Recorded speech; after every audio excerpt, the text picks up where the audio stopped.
Everyone, cadres orders inventory 2015 ওয়ার্কশপে সবাইকে স্বাগতম। এই টিউটোরিয়ালে 3D মডেল ড্র করার প্রয়োজনীয় কিছু বেসিক কমান্ড কভার করা হবে। আজকে আমরা যে কমান্ডগুলো দেখব তা হলো extrude, revolve, sweep, loft, hole, thread, fillet and chamfer. আমি পর্যায়ক্রমে প্রত্যেকটি কমান্ড শো করছি, তাহলে শুরু করা যাক। এক্সট্রুড কমান্ডটা অ্যাপ্লাই করার জন্য আমাদের একটা ভ্যালিড প্রোফাইল লাগবে। আমি একটা প্লেন সিলেক্ট করলাম, স্কেচ, একটা সার্কেল ড্র করলাম, ফিনিশ স্কেচ। এখন যদি আমি এক্সট্রুড কমান্ডটা অ্যাপ্লাই করি তাহলে দেখা গেল এক্সট্রুড কমান্ডটা অ্যাপ্লাই হয়েছে। এখানে আমরা ডিসটেন্স দিতে পারবো, দেন প্রোফাইল তো আমরা সিলেক্ট করে দিয়েছি। এখানে আউটপুট হিসেবে সলিড এবং সারফেস যে কোনো একটা সিলেক্ট করতে পারবো। এখানে ডিরেকশন রয়েছে যে কোন ডিরেকশনে এক্সট্রুডটা হবে, ওয়ার্ড ডিরেকশন, অ্যাসিমেট্রিক, যে কোনো একদিকে বেশি একদিকে কম, ওয়ান ডিরেকশন।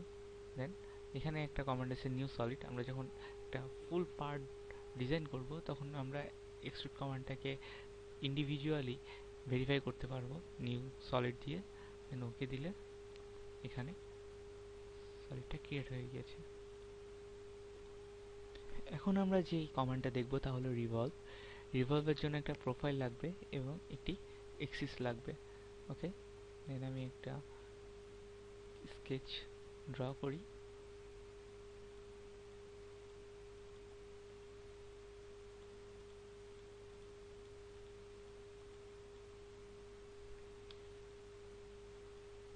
দেন একটা এক্সিস ড্র করি। এক্সটাকে আমি কনস্ট্রাকশন লাইন হিসেবে ভেরিফাই করে দিলাম। দেন ফিনিশ স্কেচ, দেন রিভলভ দিই। প্রোফাইল এটা রয়েছে। এক্সিস যদি আমি দিই দেখা যাচ্ছে যে রিভলভ অ্যাপ্লাই হয়েছে। এখন আউটপুট হিসেবে আমরা আবার সলিড এবং সারফেস দিতে পারি। যেহেতু এটা ক্লোজ কন্ট্যুর না, তাহলে এটা আমরা আউটপুটে সলিড দিতে পারছি না। এক্সটেন্ড অ্যাঙ্গেল দিতে পারি যে কতটুকু হবে এই ক্ষেত্রে। ওকে, আমি এখানে ফুল দিলাম। এটা একটা সারফেস বডি হিসেবে ভেরিফাই হয়েছে। এটাকে আমরা যদি এখন সলিড বডিতে রূপান্তর করতে চাই, জাস্ট আমাদেরকে থিকেন করতে হবে। থিকেন করার জন্য থিকেন অপশনে যে কুইল্ট, দেন এখানেও ডিরেকশন রয়েছে কোন ডিরেকশনে থিকেনটা হবে এবং এর থিকনেসটা কতটুকু হবে। ওকে, দেখা গেল থিকেন হয়ে গিয়েছে। এটা ছিল আমাদের রিভলভ কমান্ড।